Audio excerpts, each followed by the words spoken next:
Hi friends, welcome to Shritha Vantillu. ఈరోజు నేను మీకు గోధుమ పిండి మరియు టమాటోస్తో ఒక కొత్త రకం స్నాక్ చూపించబోతున్నాను. ఇంట్లో తినడానికి స్నాక్స్ ఏం లేనప్పుడు, లేదంటే అనుకోకుండా సడన్గా గెస్ట్లు వచ్చినప్పుడు ఈ విధంగా చేసి పెట్టచ్చు. ముందుగా నేను 2 టమాటోస్ని వాష్ చేసుకుని పీసెస్గా కట్ చేసుకుని మిక్సీలో వేసుకొని పేస్ట్ చేసుకుని పక్కన పెట్టుకోవాలి. తర్వాత సపరేట్ బౌల్ తీసుకుని అందులో 1 కప్పు గోధుమ పిండి వేసుకోవాలి. దాంట్లో నేను 1 స్పూను ఉప్మా రవ్వ, 1 స్పూను శనగపిండి వేస్తున్నాను.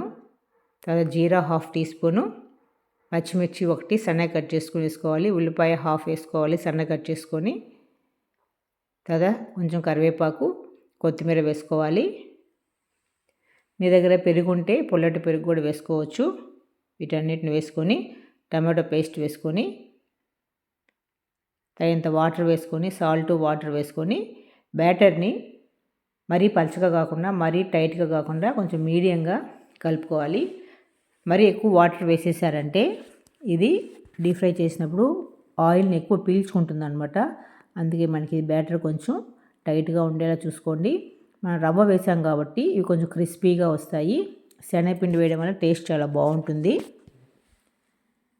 ఈ విధంగా కలుపుకున్న తర్వాత లాస్ట్లో 1/4 టీ స్పూను బేకింగ్ సోడా వేసుకొని బాగా కలుపుకోవాలి. దీని ఒక 10 నిమిషాలు పక్కన పెట్టేసుకోవచ్చు, లేదా వెంటనే కూడా చేసేసుకోవచ్చు. నేనైతే వెంటనే చేసేస్తున్నాను.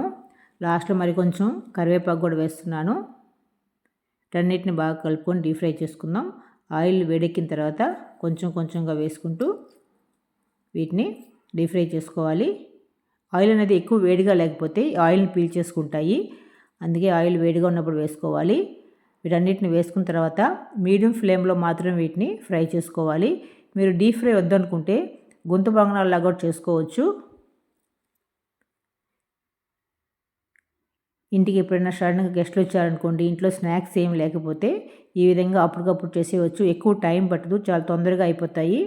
మనకు ఒక 10 to 15 మినిట్స్లో ఇవి స్నాక్స్ అనేది రెడీ అయిపోతుంది అనమాట. పిల్లలు స్కూల్ నుంచి రాగానే ఏ విధంగా చేసి పెట్టచ్చు. ఇవి పైన క్రిస్పీగా లోపల సాఫ్ట్గా చాలా టేస్టీగా ఉంటాయి.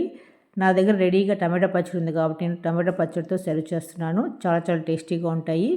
ఈ వీడియో మీకు నచ్చినట్లయితే ప్లీజ్ లైక్ చేయండి, కామెంట్ చేయండి, షేర్ చేయండి, సబ్స్క్రైబ్ చేసుకోవడం మాత్రం మర్చిపోకండి. Thank you very much.